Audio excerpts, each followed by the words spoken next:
Cabin crew doors to automatic and cross-check. Ladies and gentlemen, it's Mike Bannister on the flight deck. We've just received our line-up clearance and we'll be departing on time. Once we line up on the runway, we'll be opening up our 4 Rolls-Royce engines to full power, and you'll feel the reheats kick in. A nudge of acceleration in your back as the extra 25% of power comes in.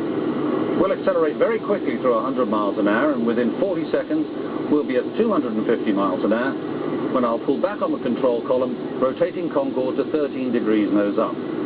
We'll climb out, accelerating all the time, until we reach 1 minute and 10 seconds after takeoff, where we're going to switch the reheats off and reduce the engine power. We do this to be good neighbours in the Heathrow area, but you might feel a significant change of noise levels in the cabin.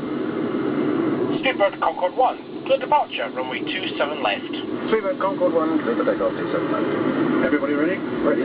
3, 2, 1.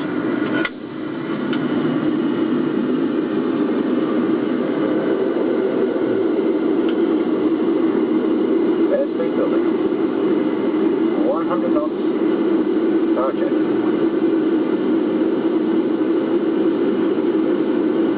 V1. Rotate. Positive climb. Gear up. Gear selector. 240 knots. 240.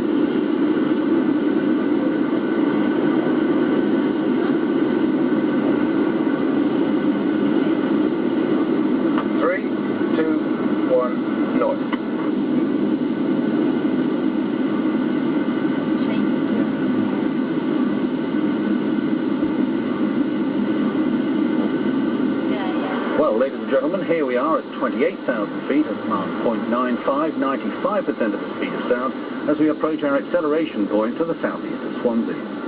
In a few moments' time, we'll open up our engines to full power and switch on the reheats again. They're the ones that we use for takeoff. This time, however, we'll switch them on in pairs. You may feel 2 slight nudges of acceleration as they come in, and very shortly after that, we'll be through Mach 1, the speed of sound. So we're just coming up to that point now. Engines up to full power. First pair of reheats on. Inboard. Second pair on. Inboard. 0.95. 0.96. Mach 0.97.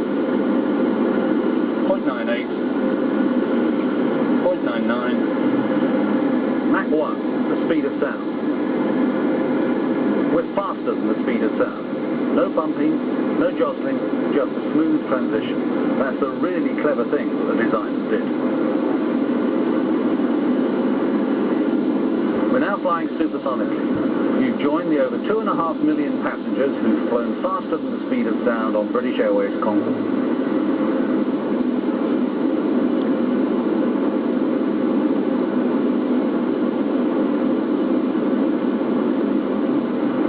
We're now approaching Mach 1.3, a really critical part of Concorde's flight profile. At this stage, we're going to have to start slowing the air down as it comes into the engines. Rolls-Royce Olympus engines can only accept air at around 500 miles an hour. When we're travelling at 1,350 miles an hour, we just have to slow that air down. We do that with a series of ramps inside the intake. These ramps are very accurately positioned using digital computers, the first in civil aviation history. As the air comes in, it slows down from 1,350 miles an hour to just 500 miles an hour at the engine face, in a distance of just 11 feet.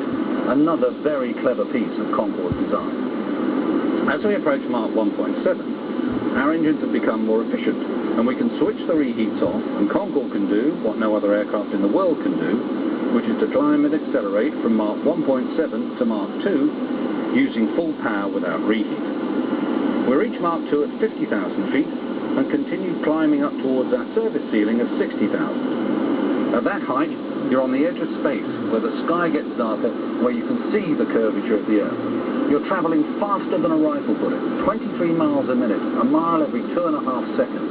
You can actually feel the aircraft getting warmer and warmer due to friction. We're travelling so quickly that if we took off in the spring or the autumn when it was dark in London at 7 p.m, you'd travel across the Atlantic and see the sunrise in the west. Concorde was a design icon of the 20th and 21st century. She was clever, she was beautiful, she was a great technological achievement. She could do things that no aircraft could do then or now. But it was the people that made her really special. The designers, the builders, the people that operated the airplane, those that flew in her. It's those people that will ensure that Concorde will live forever.